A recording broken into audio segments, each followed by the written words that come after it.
بسم اللہ الرحمن الرحیم۔ 10 محرم کو حضرت حسین رضی اللہ تعالیٰ عنہ کی شہادت کے بعد ان شہداء کے ساتھ کیا معاملہ کیا گیا، ابن زیاد نے ایک یہ بھی حکم دیا تھا کہ اگر حسین رضی اللہ تعالیٰ عنہ اور اس کے لشکر کے آدمی، اس کے جو ساتھی ہیں، رفقا ہیں، وہ بیت پر آمادہ نہیں ہوتے تو ان کو شہید کیا جائے اور ان کی لاشوں کو مسلح کیا جائے، یعنی اعضاء کو کاٹا جائے، ان کی لاش کی بے حرمتی کی جائے۔ چنانچہ شمر نے اپنے فوجیوں کو حکم دیا اور ان بدبختوں نے لاشوں کی یہاں پر بے حرمتی بھی کی۔ دوسرے دن 11 محرم کو 7 بستی اہل غامرہ کے لوگ آئے اور انہوں نے ان حضرات کی یہاں پر تدفین کی اور کچھ لوگوں کو حضرت حسین رضی اللہ تعالیٰ عنہ کا سر مبارک لے کر یہ شمر ابن زیاد کے دربار میں چلا گیا۔ ابن زیاد نے جب حضرت حسین رضی اللہ تعالیٰ عنہ کے سر کو دیکھا تو اس نے کچھ باتیں کی، گستاخی کی۔ وہاں پر حضرت حسین رضی اللہ تعالیٰ عنہ کے محبین موجود تھے۔ ابن زیاد کے ہاتھ میں ایک چھڑی تھی جس سے حضرت حسین رضی اللہ تعالیٰ عنہ کی طرف اشارہ کر رہا تھا، اور وہ چھڑی یا تو ہونٹوں پہ حضرت حسین رضی اللہ تعالیٰ عنہ کے سر مبارک کے ساتھ جو ہونٹ لگے ہوئے تھے ان پہ یا لگ رہی تھی یا ان کے قریب تھی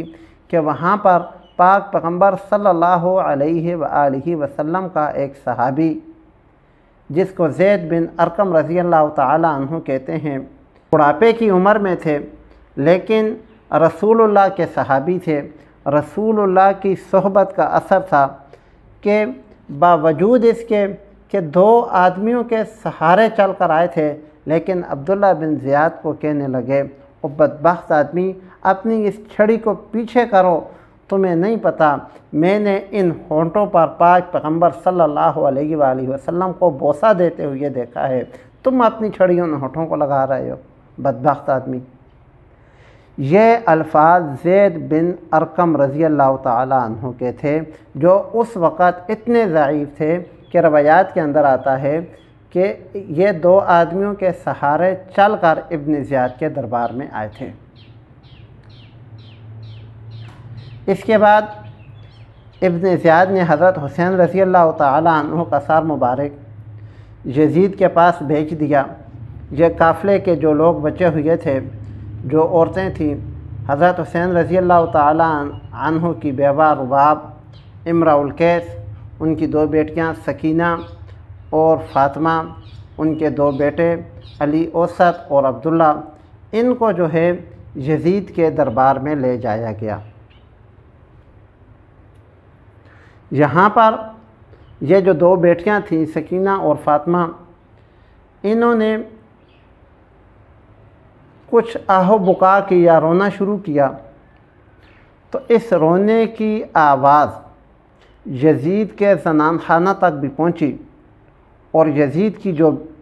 بیوی تھی ہند بنت عبداللہ،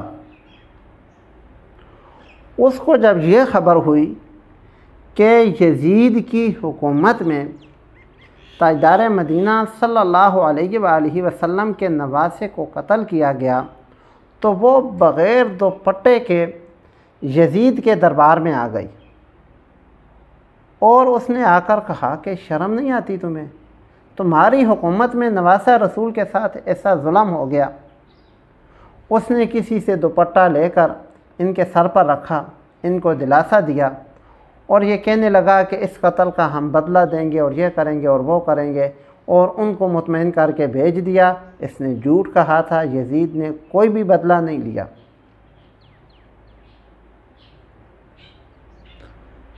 اس کے بعد یہ جو حضرت حسین رضی اللہ تعالیٰ عنہ کی گھر کی عورتیں تھیں، اس کو یزید نے اپنے گھر میں ٹھہرایا، اکرام کیا، لیکن اس اکرام کا کیا فائدہ کہ گھر کے سارے افراد کو شہید کر دینے کے بعد عورتوں کا احترام کیا، تو یہ احترام نہیں، مذاق ہو گیا۔ ایک موقع پر یزید نے حضرت حسین رضی اللہ تعالیٰ عنہ کے کسی بیٹے کو کہا کہ آپ میرے بیٹے کے ساتھ لڑائی کرو گے؟ تو حسین رضی اللہ تعالیٰ عنہ کو بیٹا کہنے لگا کہ ہاں کیوں نہیں کروں گا، مگر ایک شرط ہے،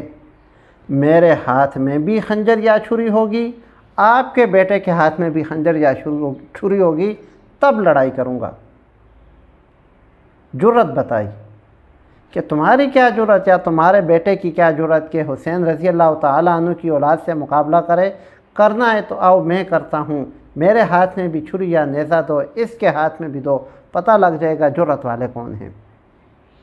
تو یہاں پر بھی یزید نے زہر اگلا کہ سانپ کا بیٹا نعوذ باللہ سانپ ہوتا ہے، یعنی حضرت حسین رضی اللہ تعالیٰ عنہ کی طرف اتنی غلط نسبت کر دی۔ یزید نے اس کے بعد حضرت حسین رضی اللہ تعالیٰ عنہ کے گھرانے کی عورتوں کو اور بچوں کو مدینہ منورہ بحفاظت پہنچا دیا، لیکن خود بھی حکومت نہیں کر سکا۔ یہ اپنے ماتھے پر صرف حضرت حسین رضی اللہ تعالیٰ عنہ کے قاتل ہونے کا داغ لے کر نہیں مرا، بلکہ اس واقعے کے بعد مدینہ منورہ کے لوگوں نے بھی بغاوت کر دی، تو اس نے مدینہ پر بھی حملہ کیا، یعنی مدینہ پر حملہ کرنے کا یہ جو داغ ہے، کلنک ہے، یہ بھی اپنے ماتھے پر لے کر مرا۔ مکہ مکرمہ کے لوگوں نے بھی بغاوت کر دی، اس نے مکہ مکرمہ پر بھی حملہ کیا، یعنی مکہ مکرمہ پر حملہ کرنے کا کلنک اور بدنامی کا داغ بھی لے کر یہ اس دنیا سے گیا۔ 3 سال یا کچھ عرصہ اس نے حکومت کی، لیکن سکھ کا سانس نہیں لیا، اور اس کے یہ جو جرنیل تھے شمر اور ابن زیاد، یہ دونوں بھی بعد میں مارے گئے۔ تاریخی کتب کے اندر لکھا ہوا ہے کہ شمر کو جب قتل کیا گیا تو اس کے سر کے ساتھ لوگوں نے فٹ بال کھیلا، جس نے جو شہید تھے ان شہیدوں کی بے حرمتی کی تھی، اس کا یہ انجام ہوا۔ اور یہ جو ابن زیاد ہے، اس کو 66 ہجری میں قتل کیا گیا، اور مختار بن ابی عبید ثقفی اس نے اس کو قتل کیا تھا۔ اگرچہ یہ مختار بن ابی عبید ثقفی خود بھی آخر میں غیر مسلم ہو کر مرا تھا، لیکن ابن زیاد کو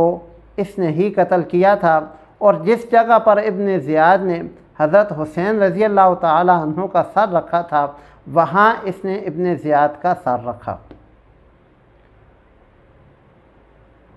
بعد میں اسی مقام پر بیٹھے ہوئے کسی آدمی نے وہاں کے ایک زیرک آدمی سے پوچھا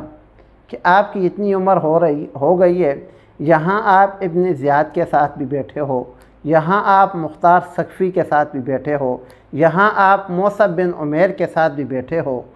تو کوئی ایک ایسی بات مجھے بتا دو جس سے میں سبق حاصل کروں۔ تو اس نے کہا کہ میں بتاتا ہوں، یہ جو جگہ ہے، یہ جو مکان ہے، اس مکان میں اس جگہ پر حضرت حسین رضی اللہ تعالی عنہ کا سر مبارک بھی کٹا ہوا آیا تھا، اسی جگہ پر ابن زیاد کا سر بھی کٹا ہوا آیا تھا، مختار ثقفی نے کاٹ کر یہیں رکھا تھا، اور پھر اسی جگہ پر مختار ثقفی کا سر کاٹ کر موصب بن عمیر نے رکھا تھا۔ تو وہ ڈر گیا اور اس نے حکم دیا کہ یہ جو مکان ہے یا یہ جو جگہ ہے، اس کو گرا دو، کہیں ایسا نہ ہو کہ کل میرا بھی سر کٹا ہوا اسی جگہ پر آ جائے۔ تو ناظرین، یہ تھا واقعہ کربلا، مکمل معلومات کے ساتھ میں نے پیش کر دیا۔ کمی بیشی اللہ پاک معاف فرمائے، اور ہم سب کو حضرت حسین رضی اللہ تعالی عنہ نے جو تعلیمات چھوڑی ہیں کہ حسینی مرد وہ ہے جو نمازی ہے، اور حسینی عورت وہ ہے جو پردہ دار ہے، اس پر عمل کرنے کی توفیق عطا فرمائے۔ واللہ اعلم بالصواب۔